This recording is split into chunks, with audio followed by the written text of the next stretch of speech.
Hello everyone. In this video, we are going to know about clinical trials.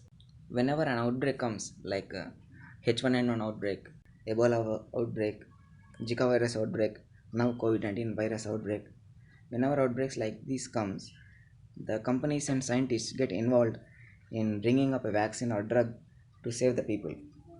In doing so, they perform clinical trials. Most of the people think that clinical trials are performed only on the people who are suffering with that particular disease or disorder, but it is incorrect. Clinical trials are performed on both the healthy and fit people and suffering people. In some phases, healthy people are involved, and in some other phases, the suffering people are involved. So now we are going to discuss in which phases what kind of people are involved and how the each phase is done.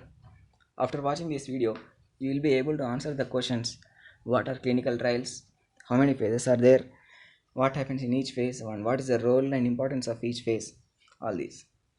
So let's get started.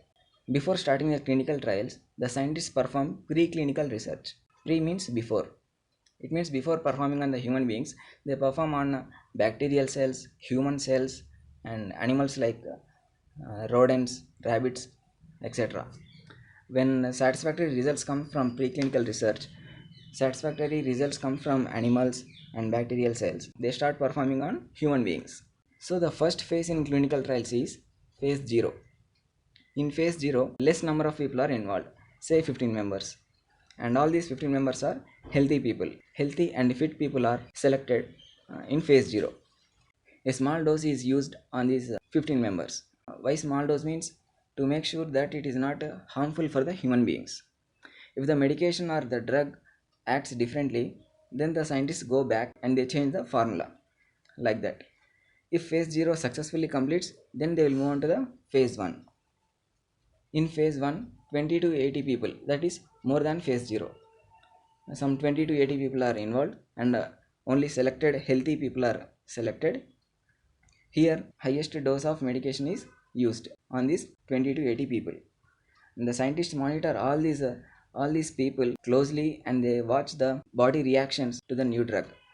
The importance of this phase is to evaluate the safety of the drug and to identify the side effects. Generally, a drug is given in various ways to a human being, like injection method, oral method, nasal method, topical, etc. Topical means applying to the skin like an ointment. So, the phase 1 decides in which method the new drug should be given. That is the importance of phase 1. When phase 1 gives the good results and appropriate results, they move to the phase 2. In phase 2, 100 to 300 people are involved, and these people are suffering people. Here 300 suffering people are selected, and they administer the drug to these people and watch the results. When satisfactory results comes, they move to the phase 3. Phase 2 is very crucial and very important. If it gets succeeded, it is almost ready to get released into the market. So phase 2 is crucial. After phase 2, they move on to the phase 3.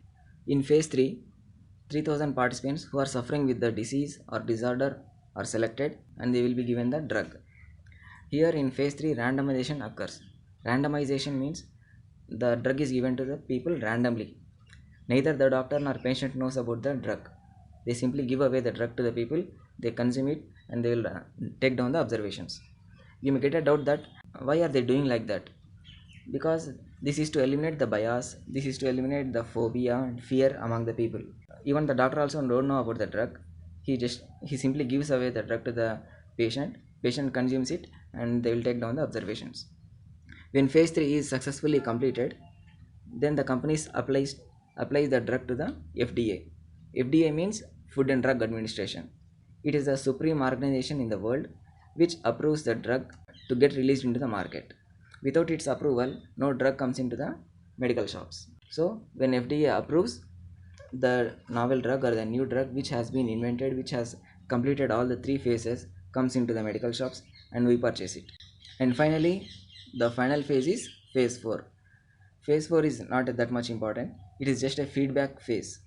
Here the feedback is collected from the customers who have purchased the drug.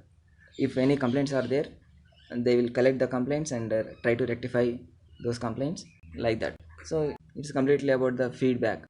This is about the clinical trials. I hope you understood the topic.